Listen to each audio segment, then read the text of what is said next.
Hello everybody, कैसे हैं आप लोग। उम्मीद करते हैं कि आप लोग बहुत अच्छे होंगे और आप लोगों का प्रिपरेशन बहुत अच्छे से चल रहा होगा। आज ये सिंधु घाटी सभ्यता का दूसरा वीडियो है। पहला वीडियो हम कल अपलोड कर चुके हैं। अगर आप लोगों ने उस वीडियो को अभी तक नहीं देखा है तो सबसे पहले उसे देख ले। इससे आपका एक बेसिक कॉन्सेप्ट आपका क्लियर हो जाएगा और लोकेशन का अच्छा नॉलेज हो जाएगा। और आज का जो वीडियो है ये सिंधु घाटी सभ्यता का दूसरा चैप्टर है, जिसमें आपको सारे फैक्चुअल क्वेश्चन, इसमें जितनी भी फैक्चुअल क्वेश्चन है वो सारे फैक्चुअल क्वेश्चंस आ जाएंगे। एंड आपके किसी भी एग्जाम में, चाहे वो 70वीं बीपीएससी हो, चाहे वो कोई भी चाहे कोई भी स्टेट पीसीएस हो, या किसी भी एग्जाम में आप आसानी से इसको टैकल कर सकते हैं। ठीक है, तो चलिए स्टार्ट करते हैं सिंधु घाटी सभ्यता का दूसरा वीडियो। एंड एक वीडियो और आएगा जो कल आएंगे, जिसमें एमसीक्यूज करेंगे सिंधु घाटी सभ्यता का। जितने भी, चाहे वो यूपीएससी के पीवाईक्यूज हो या स्टेट पीसीएस के पीवाईक्यूज हो, उन सारे क्वेश्चंस को अच्छे से करने का कोशिश करेंगे और पूरी तरीके से कॉन्सेप्ट को क्लियर करेंगे। ठीक है, तो चलिए स्टार्ट करते हैं आज का दूसरा वीडियो। अगर आप लोगों ने अभी तक हमारे चैनल को सब्सक्राइब नहीं किया है तो जल्दी से जल्दी हमारे चैनल को सब्सक्राइब कर ले। ठीक है, चलिए आज का जो वीडियो है सिंधु घाटी सभ्यता, आपको पता होना चाहिए। इसका टाइमिंग को देखते हैं कि इसका टाइमिंग 2400 से 1750 ईसा पूर्व के जो टाइम ऑफ पीरियड है उसे सिंधु घाटी सभ्यता का टाइमिंग ऑफ पीरियड कहते हैं। और सबसे पहली बात, इसकी जो बेसिक चीजें हैं कि सिंधु घाटी सभ्यता का खोज किसने किया था, तो आपको पता होना चाहिए कि दयाराम साहनी जी ने सिंधु घाटी सभ्यता का खोज किया था। और सिंधु सभ्यता प्राक ऐतिहासिक या कांस्य युग में रखी जाती है। और अगर हम सिंधु घाटी सभ्यता का सर्वाधिक स्थल को देखें तो वो गुजरात में पाया जाता है। और इनकी जो मूल निवासी है वह द्रविड़ एवं भूमध्य सागरीय है और ये एक नगरीय सभ्यता थी। ठीक है, और इसके बंदरगाह अगर देखें तो लोथल और सूरकोटदा जो है इसकी प्रमुख बंदरगाह है। और इसकी जो शासन प्रणाली है ये वर्णिक वर्ग के हाथों में था। ठीक है, तो सिंधु घाटी सभ्यता का अगर हम चौहद्दी देखें तो आप देखेंगे east, west, north and south. तो ईस्टर्न साइड में अगर आप देखेंगे, पूर्वी साइड में आपको आलमगीरपुर दिखेगा और वेस्ट साइड में आपको सुतका गैंडौर देखेंगे जो बलूचिस्तान के दास्क नदी पर है। और आलमगीर जो थे अभी हम पढ़े हैं वो हिंडन नदी पर है। ठीक है, और अगर आप उत्तर की तरह देखेंगे तो वहाँ मांदा मिलेंगे आपको, जम्मू कश्मीर में चिनाब नदी पर है वो। और दक्षिण में अगर आप देखेंगे तो महाराष्ट्र दैमाबाद, ठीक है, जो गोदावरी नदी पर है। तो इससे पहले आप अगर देखेंगे कि सिंधु घाटी सभ्यता का जो पतन हुआ है उस पतन में डिफरेंट विद्वानों ने अपना अपना मत अलग अलग दिया है। जैसे कि किसी ने कहा है कि सिंधु घाटी सभ्यता, यहाँ से क्वेश्चंस बहुत आपको देखने को मिलेंगे कि सिंधु घाटी सभ्यता बाढ़ से खत्म हो गई है। ठीक है, ऐसा किसने बोला था, ये किनका मत था। तो जॉन मार्शल साहब, मैके और SR राव, ये तीन विद्वान थे जिनका कहना था कि सिंधु घाटी सभ्यता बाढ़ के कारण खत्म हो गए हैं। और दूसरा बात है कि सिंधु घाटी सभ्यता बाह्य आक्रमणों या आर्यों के आक्रमण से खत्म हो गए हैं। ये किनका था, ये था गार्डन चाइल्ड एवं व्हीलर का। जलवायु परिवर्तन से सिंधु घाटी सभ्यता का पतन ऑरलस्टाइन AN घोष के द्वारा किया गया है। एंड भूगर्भिक परिवर्तन तो MR साहनी के द्वारा बोला गया। प्रशासनिक शिथिलता जॉन मार्शल के द्वारा बोला गया है। और प्राकृतिक आपदा KUR कनेडी से बोला गया है। ठीक है, तो अगर आप देखेंगे इन सारे चीज में तो जॉन मार्शल दो चीजों से उन्होंने बोला है कि ये प्रशासनिक शिथिलता के कारण ये खत्म हुए हैं और बाढ़ के कारण खत्म हुए हैं। और इनमें से अगर आप देखेंगे सबसे इंपॉर्टेंट ये जॉन मार्शल, यानी बाढ़ के कारण मोस्ट ऑफ द क्वेश्चंस जो आते हैं ये आते हैं बाढ़ से, आर्यों के आक्रमण से, और कभी कभी बहुत ज़्यादा पूछा जाता है जलवायु परिवर्तन से रिलेटेड। ठीक है, तो इन सारी चीज़ों को आप बहुत अच्छे से देखेंगे। और आपको पता होना चाहिए भारत में स्थित सबसे बड़ा पूर्व हड़प्पा स्थल अगर कोई है तो वो है राखी गढ़ी है। ठीक है, अब हम इसमें कुछ चीज़ों को देखते हैं कि इस सैंधव सभ्यता का व्यापार जो है कैसे कैसे होता था। आप देखेंगे कि आयातित वस्तु कौन से थे और उनका स्थल क्या था। जैसे सोना जो आयात होता था वो अफगानिस्तान से मोस्ट ऑफ द सोना जो गोल्ड है वो वहीं से मिलते थे। फारस कर्नाटक ये भी है। चांदी अगर आप देखेंगे तो ईरान अफगानिस्तान से होंगे। तांबा खेतरी राजस्थान से। टीन ईरान अफगानिस्तान से। सेल खरी बलूचिस्तान से। अगर आप देखेंगे इन सारे जितनी भी वस्तुएं हैं, इन सारे वस्तुओं को आपको याद नहीं करना है। मोस्ट ऑफ द जो इम्पोर्टेंट जो बार बार प्रीवियस ईयर, चाहे वो यूपीएससी हो चाहे वो कोई भी एग्जाम में जो बार बार रिपीटेड हुए हैं, मोस्ट ऑफ द एक्सपेक्टेड है कि वो आ सकते हैं, तो मैं उन्हीं सारी चीज़ों को करवाऊंगा और आप उस पर ध्यान देना। जैसे ये सोना अफगानिस्तान फारस से, चांदी ईरान अफगानिस्तान से, तांबा खेतरी बलूचिस्तान से, टीन ईरान अफगानिस्तान से। और अगर आप देखेंगे, आप क्वेश्चन देखा जा सकता है कि फिरोजा ईरान से, लाजवर्थ ये मेसोपोटामिया से, ठीक है, और स्लेट एंड सीसा कांगड़ा हिमाचल प्रदेश जो स्लेट मिलेंगे, एंड सीसा ईरान राजस्थान के क्षेत्र से आयातित होते थे, ठीक है। आप देखेंगे कि सिंधु घाटी सभ्यता को 3 चरण में बांटा गया है, ठीक है, जैसे प्रारंभिक नंबर 1, परिपक्व और नंबर 3 उत्तर हड़प्पाई। अब आप देखेंगे प्रारंभिक वाले जो पार्ट है उसको 3300 ईसा पूर्व से 2600 ईसा पूर्व के टाइम ऑफ ड्यूरेशन में रखा गया है। परिपक्व वाला जो है 2600 से 1900 ईसा पूर्व रखा गया है, और उत्तर हड़प्पाई जो है 1900 से 1300 ईसा पूर्व रखा गया है, ठीक है। अब हम इसके कुछ विशेषताएं, एग्रीकल्चर, वाणिज्य, इन सारी चीजों को अब फैक्चुअल तौर पर हम देखने का प्रयास करते हैं, ठीक है। अगर आप देखेंगे इसकी प्रमुख विशेषताएं क्या है, ठीक है, तो आप देखेंगे कि इनमें जो है मोहनजोदड़ो से जो ना ईंट के भट्टों के अवशेष मिले हैं। आप देखेंगे हड़प्पाई लोगों को लोहे का ज्ञान नहीं था, ठीक है। ये अगर आप पूरी तरीके से इनके एक एक फैक्ट्स को देखेंगे और समझेंगे तो आप देखेंगे कि प्रीवियस ईयर में आया हुआ क्वेश्चंस आपको बहुत ज्यादा मिल जाएंगे देखने को, ठीक है। वे तांबा और टीन को मिलाकर कांसा बनाते थे। नाव बनाने का साक्ष्य मिले हैं, ठीक है। लघु मूर्ति जैसे मोम साचा विधि से इसे तैयार किया जाता था, ठीक है। चांदी सर्वप्रथम सिंधु सभ्यता में पाई गई थी, ठीक है। एंड सबसे इंपॉर्टेंट चीज क्या है, कांस्य कला, मनका निर्माण, मोहर निर्माण की कला वहां पे बहुत ज्यादा प्रचलित थी, ठीक है। और अभी हम जो भी टॉपिक्स पढ़ रहे हैं इनका एक मिनट अगर टॉपिक देखेंगे आप, ये जो जितने सारे चीजें उद्योग और शिल्प कला को दृष्टिकोण में रख के बता रहे हैं, ठीक है।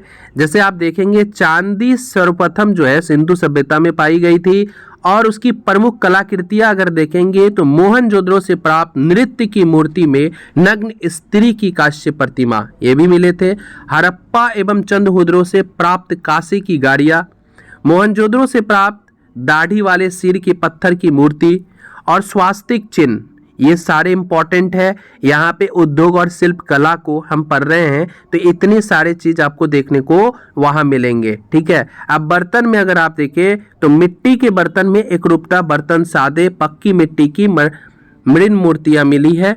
बर्तन पर लाल पट्टी के साथ काले रंग की चित्रकारी, बर्तन पर वनस्पति का चित्रांकन पशुओं की अपेक्षा ज्यादा, बर्तनों पर मुद्रा के निशान भी मिले हैं, ठीक है। और अगर आप देखेंगे कि उनकी प्रमुख विशेषताओं में अगर आप कृषि एग्रीकल्चर को देखेंगे, वहां 2 फसली खेती होती थी, हल का प्रयोग होता था, फसलों में विविधता पाई जाती थी, ठीक है। 9 फसलों की खेती वहां पे विविध रूप से आप देखेंगे, गेहूं, जौ, राई, मटर, तिल, सरसों, चावल, कपास एवं अनाज। एवं कृषि कार्य हेतु प्रस्तर यानी पत्थर एवं कांसे की औजार का प्रयोग किया जाता था। कोई फवारा या फाल नहीं मिला था वहां पे, संभवतः लकड़ी के हलों का ही प्रयोग करते थे। ये बहुत ज्यादा इंपॉर्टेंट है। अगर आप इसे आप देखेंगे पशुपालन के दृष्टिकोण से अगर देखेंगे, वहां पालतू जानवर के तौर पर बैल, भैंस, गाय, भेड़, कुत्ते, खच्चर, इन सारे पालतू जानवर के तौर पर आप देखेंगे। हाथी को पालतू बना लिया गया था वहां पे। कुब्बर वाला बैल सबसे प्रिय पशु था वहां। वही ऊंट की अस्थियां काली बंगा से प्राप्त हुआ था। इन छोटे छोटे पॉइंट्स का नोट्स आप जरूर बना ले, ठीक है।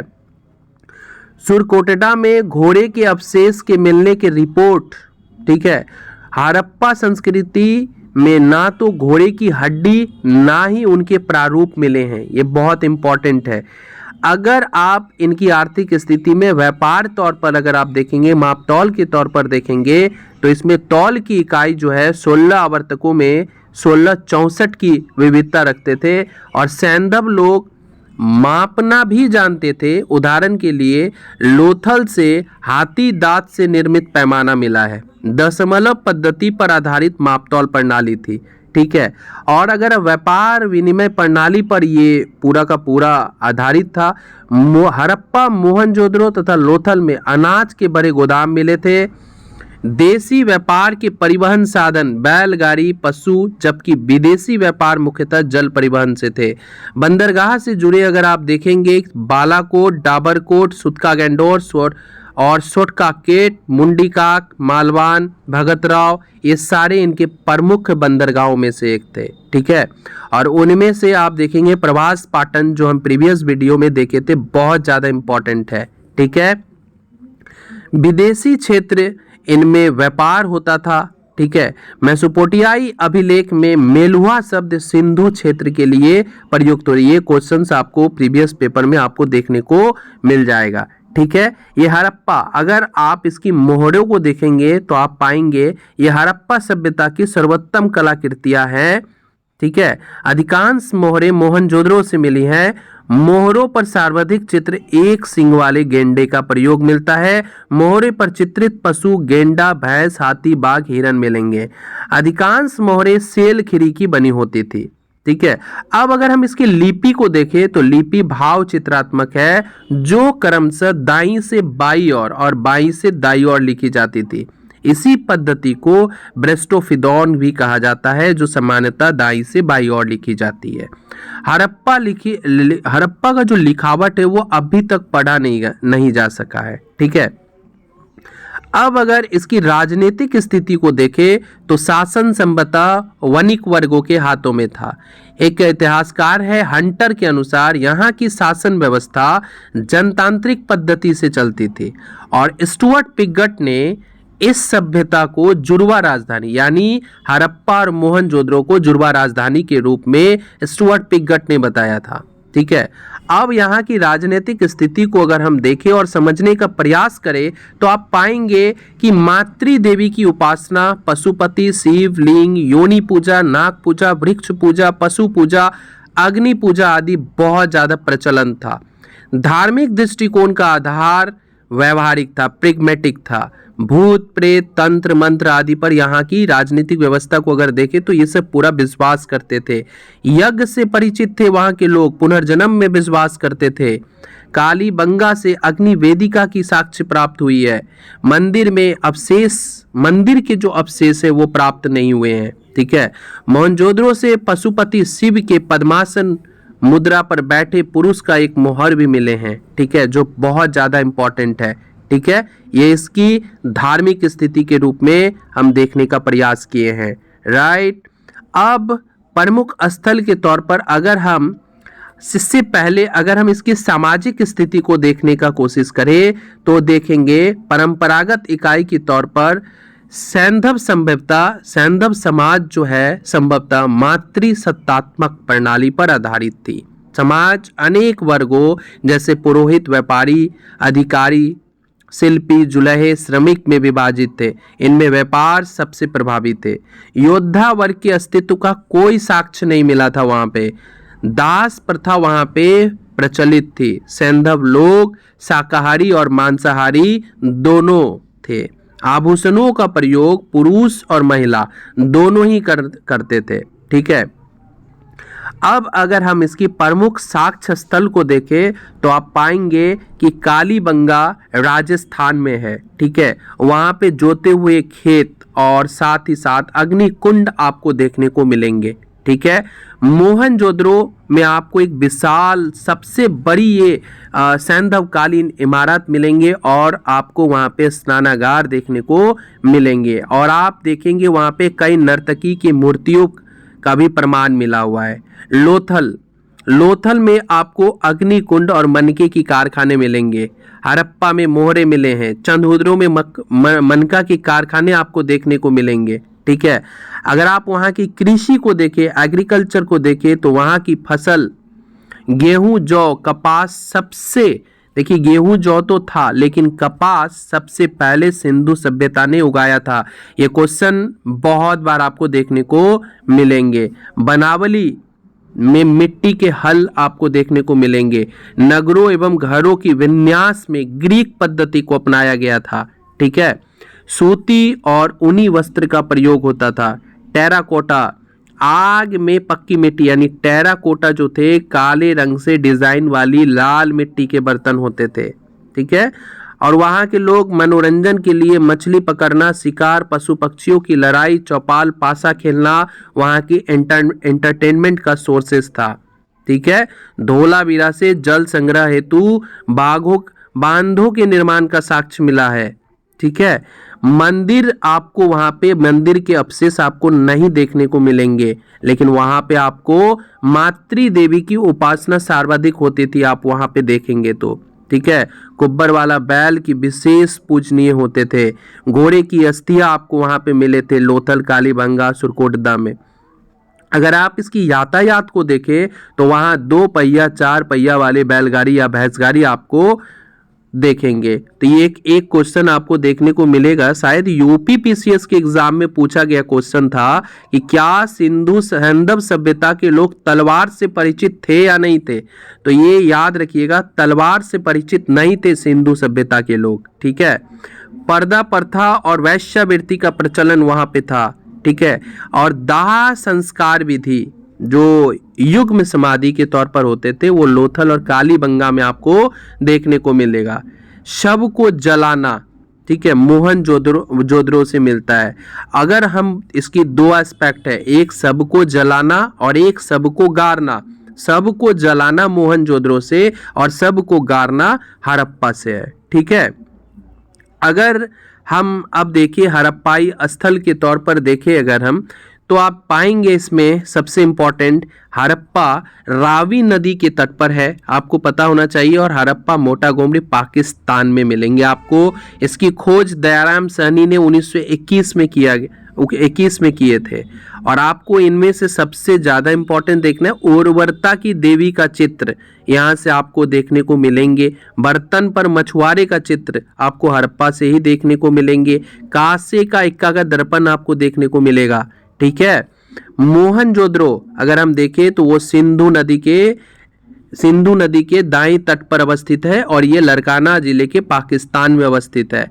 और इनका खोज रखाल दास बनर्जी 1922 ईस्वी में करते हैं। और इस जगह से आपको बहुत सारी चीज आपको खोजा गया है। आप देखेंगे कि मृतकों का टीला, विशाल स्नानागार, अनानागार, कासे में नग्न नर्तकी, कुम्हार की 6 बट्टे। ठीक है। और बहुत सारे इंपॉर्टेंट चीज आपको यहाँ पे आपको देखने को मिलेंगे। ठीक है। और क्या है, सुतका गैंडोर जो दाश्क नदी बलूचिस्तान पाकिस्तान में आपको मिलेंगे। और ये नदी के तट पर व्यापारिक, आपको यहाँ से सबसे इंपॉर्टेंट चीज अगर आप देखेंगे तो वहां पे तांबे की कुल्हाड़ी और मिट्टी की चूड़ियां मिली है। ये बहुत ज्यादा इंपॉर्टेंट क्वेश्चन है। एक आमड़ी जो सिंधु नदी के तट पर सिंध पाकिस्तान में है, यहाँ से भी एक चीज बहुत इंपॉर्टेंट आपको देखने की मिलेंगे। हड़प्पा सभ्यता का चिन्ह, पूर्व हड़प्पा सभ्यता का चिन्ह यहीं से आपको देखने को मिलता है। चंदहुद्रो जो सिंधु नदी सिंध पाकिस्तान में आपको मिलेगा। आपको यहाँ से देखेंगे लिपस्टिक का साक्ष्य जो है चंदहुद्रो से मिलेंगे। मनके के कारखाने, कांसे या खिलौने और मिट्टी की बनी बैलगाड़ी, ये सारे चीजें आपको चंदहुद्रो से देखने को मिलेंगे। कालीबंगा, ये जो घग्गर नदी पर है, ये राजस्थान में है कालीबंगा। ठीक है।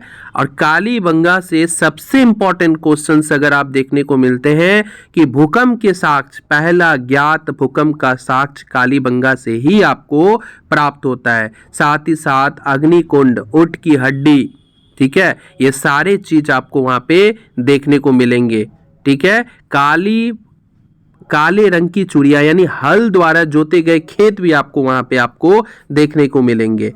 अब एक देखते हैं रोपर जो है वो पंजाब के सतलज नदी पर है। ठीक है। यहां से हमको शंख की चूड़ियां, कुत्ते को मालिक के साथ दफनाने का साक्ष्य, जो बहुत ज्यादा इंपॉर्टेंट क्वेश्चन है, यह आपको देखने को मिलेगा। अब है रंगपुर। रंगपुर मादर नदी के तट पर है गुजरात में, ठीक है। यहाँ धान की भूसी, घरों में मृण मूर्ति, कच्ची ईंटों का दुर्ग आपको वहां पे देखने को मिलेगा। लोथल कहाँ मिलेगा आपको? भोगवा नदी के तट पर मिलेगा। ये भोगवा नदी के तट पर आपको युग्म समाधान आपको देखने को मिलेगा। ये एक डॉकयार्ड भी है, गोदीबारा भी है, बंदरगाह है, ठीक है। तो ये आपको वहां पे देखने को मिलेगा। आलमगीरपुर जो हिंडन नदी उत्तर प्रदेश में है, आप वहां से सबसे इंपॉर्टेंट चीज आपको देखने को मिलेगा कि गंगा यमुना दोआब का पहला उत्खनित स्थल अगर आपको कहीं पे देखने को मिलता है वो आलमगीरपुर में, जो उत्तर प्रदेश के हिंडन नदी के तट पर है, वहां से आपको देखने को मिलेगा। धोलावीरा आपको पता होना चाहिए, ये एकमात्र ऐसा जगह है जो 2021 में यूनेस्को के वर्ल्ड हेरिटेज साइट्स घोषित किया गया था और ये कच्छ गुजरात में मिला है। और आपको पता होना चाहिए ये कच्छ गुजरात में है। और यहाँ से सबसे इम्पोर्टेंट बात क्या है कि यहाँ से दो चीज बहुत इंपॉर्टेंट है कि 3 भागों में विभाजित एकमात्र शहर अगर कोई है वो है धोलावीरा, ठीक है। और यहाँ से संपूर्ण जल प्रणाली के अवशेष मिले हैं, ठीक है। राखीगढ़ी अगर आप देखें तो ये घग्गर नदी के किनारे है राखीगढ़ी, और ये राखीगढ़ी में भारत में स्थित इस सभ्यता का सबसे बड़ा स्थल अगर आपको देखने को मिलता है तो वो राखीगढ़ी है, ठीक है। अगर आप देखें बनावली जो है हिसार हरियाणा में मिलेंगे सरस्वती नदी पर, और यहाँ से आपको तांबे की बनी मछली पकड़ने की बंसी आपको देखने को मिलेंगे, ठीक है। ये क्वेश्चंस आपको बहुत ज़्यादा देखने को आपको प्रीवियस ईयर के पेपर में आपको देखने को मिलेंगे। मिट्टी के चक्के के प्रतिरूप आपको वहाँ देखने को मिलेंगे। बालाकोट जो अरब सागर बलूचिस्तान पाकिस्तान के साइड में आपको मिलेंगे, वहाँ से आपको भवन निर्माण के लिए कच्ची ईंटों के सामग्री आपको देखने को मिलेंगे। कुनाल जो है वो सरस्वती नदी फतेहपुर हरियाणा में आपको देखने को मिलेंगे। और यहाँ पूर्व हड़प्पा स्थल चांदी के 2 मुकुट आपको यहाँ पे देखने को मिलेंगे। और यहाँ की सबसे इम्पोर्टेंट चीज आपको याद होना चाहिए कि बजट 2020-21 में राखीगढ़ी, हस्तिनापुर, शिवसागर, धोलावीरा आदि जैसे आइकॉनिक स्थल के रूप में विकसित किए जाने की घोषणा हो चुकी थी, ठीक है। इन सारे स्थानों को बहुत अच्छे तरीके से पढ़े। और इससे पहले मैंने जो यहाँ पे आपको बताया कि उसकी भौगोलिक अवस्थिति कैसी थी, उसकी राजनीतिक अवस्थिति कैसी थी, सामाजिक स्थिति कैसी थी, इन सारे पॉइंट को बार बार रिपीट करें और इसे याद करने का कोशिश करें, नोट्स बनाने का कोशिश करें। इससे आपकी क्वेश्चंस जो है और प्रीवियस ईयर के पेपर को जब आप देखेंगे बनाएंगे तो इससे आपको एक अच्छा समझ विकसित हो जाएगा और क्वेश्चंस को आप बनाने में बहुत ज़्यादा आपको मदद मिलेंगे, ठीक है। तो इन सारे फैक्ट्स को आप बहुत अच्छे तरीके से करें। और कल का जो वीडियो आएगा वो MCQ बेस पे आएगा, और वो UPSC हो या किसी भी स्टेट PCS के एग्जाम हो, उनमें आया हुआ सिंधु घाटी सभ्यता से आया हुआ जितने भी प्रीवियस ईयर के क्वेश्चंस हैं उनको बहुत अच्छे तरीके से हम उसे करने का कोशिश करेंगे, ठीक है। तो इससे पहले अगर आप लोगों ने मेरे पहले वाले वीडियोस को नहीं देखा है तो जल्दी से जल्दी हमारे उस वीडियो को देखें और इसे मल्टीपल टाइम रिवीजन करें, ठीक है। और जल्दी से जल्दी हमारे चैनल को सब्सक्राइब कर ले। मिलते हैं फिर नेक्स्ट वीडियो में।